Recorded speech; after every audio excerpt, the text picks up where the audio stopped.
নমস্কাৰ দীপিকাৰ হল চেনেলটোলৈ স্বাগতম জনাইছো আজি মই ভাপত দি কেনেকৈ মাছ বনাই আৰু কি দিলে ইমান সোৱাদ হয় তাকে দেখুৱাবলৈ ওলাইছো আশা ৰাখিছো ভিডিঅটো চাই ভাল পাব চাই ভাল পালে লাইক শেয়াৰ কৰিব তেন্তে বলকচোন ভিডিঅটো আমি আৰম্ভ কৰো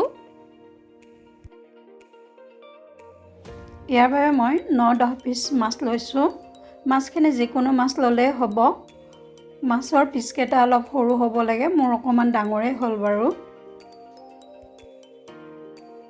ইয়াৰ বাবে মই কি উপকৰণ লৈছো চাওঁ আহকচোন এয়া মই বেচন লৈছো 100 গ্ৰামতকৈ অলপ কম হ'ব লগতে মই সৰিহ বটি লৈছিলো এয়া বগা সৰিহ ইয়াৰে মই গোটেইখিনি নিদিও আধাহে দিম মিডিয়াম সাইজৰ পিয়াজ তিনিটা মই বটি লৈছিলো এয়া পিয়াজখিনি দি দিছো লগতে মই নহৰু বটি থৈ দিছিলো এয়া মই নহৰু বটা 1 চামুচ আৰু আধা চামুচ দিম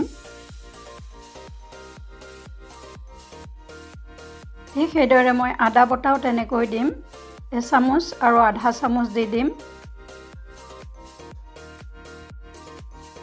আকৌ মই কেঁচা জলকীয়া বটি থৈ দিছিলো হেয়া মই 1.5 চামুচ মান দিছো জলকীয়া সবে নিজৰ আন্দাজ মতে দিব যোনে যেনেকৈ খায় তেনেকৈ দিব আকৌ সোৱাদ অনুযায়ী মই নিমখ যোগ কৰিছো নিমখ মই প্ৰায় 1.5 চামুচ মান দিছো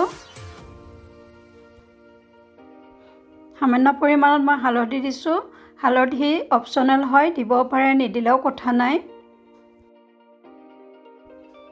সৰু চামুচেৰে 1 চামুচ জিৰা গুৰি দিছো জিৰা গুৰি অপচনেল হয় নিদিলেও কথা নাই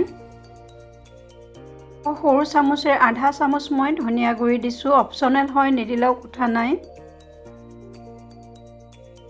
প্ৰায় 3 চামুচ মান মই কচুন্দি যোগ কৰিছো এই কচুন্দিটোৱে মাছৰ সোৱাদটো বঢ়াব আৰু গোন্ধটো সুন্দৰ কৰিব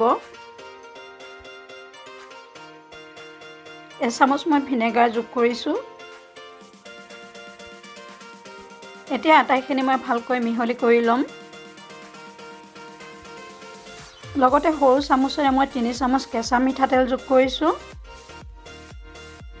এতিয়া আটাইখিনি মই ভালকৈ সানি লম মিশ্ৰণটো সামান্য টান হোৱা যেন লাগিছে মই অকমান পানী যোগ কৰিম দেখিছেনে সুন্দৰ মিশ্ৰণ এটা প্ৰস্তুত হ'ল এতিয়া মই ইয়াত মাছখিনি যোগ কৰিম या মাছখিনি যোগ কৰিছো এতিয়া মই মাছখিনিত মিশ্ৰণখিনি লগাই দিম ধুনিয়াকৈ মাছখিনি হানি হৈ গ'ল এতিয়া 1 ঘণ্টাৰ কাৰণে মেৰিনেট কৰি ৰাখি থম মাছখিনি মই ঢাকি ৰাখিম কলপাতত মই টুপুলা কৰি লম সিলভাৰ পেপাৰটো টুপুলা কৰি ল'ব পাৰে কলপাতখন যাতে ফাটি নাযায় হেকি লৈছো তাৰ বাবে 1 ঘণ্টা মোৰ মেৰিনেট কৰি হৈ গ'ল এতিয়া মই কলপাতখিনিত টুপুলা বান্ধি লম কলপাতখিনি মই সৰুকৈ কাটি লৈছিলো জুইত হেকি লোৱাৰ কাৰণে ইয়া কলা পৰিছে অলপ এতিয়া এখন কাঁহীৰ ওপৰত কলপাত এখন লৈছো মাছ এপিস দিছো লগতে অলপ মিশ্ৰণ দি দিছো এতিয়া কলপাতখন ধুনিয়াকৈ ভাজ কৰি দি মই এডাল সূতাৰে বান্ধি লম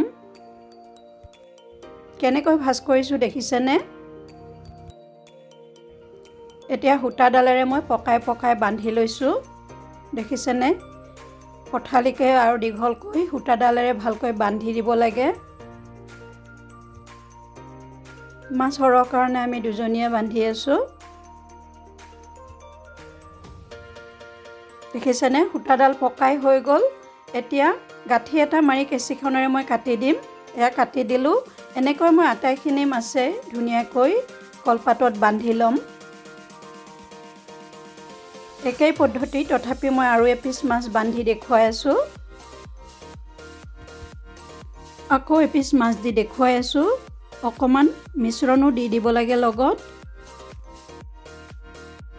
ভাপত দিবলৈ এনেকৈ ফুটা থকা খৰাহি এটা লাগিব বাঁহৰ খৰাহি হলে বেছি ভাল হয় মই ষ্টিলৰ খনকে লৈছো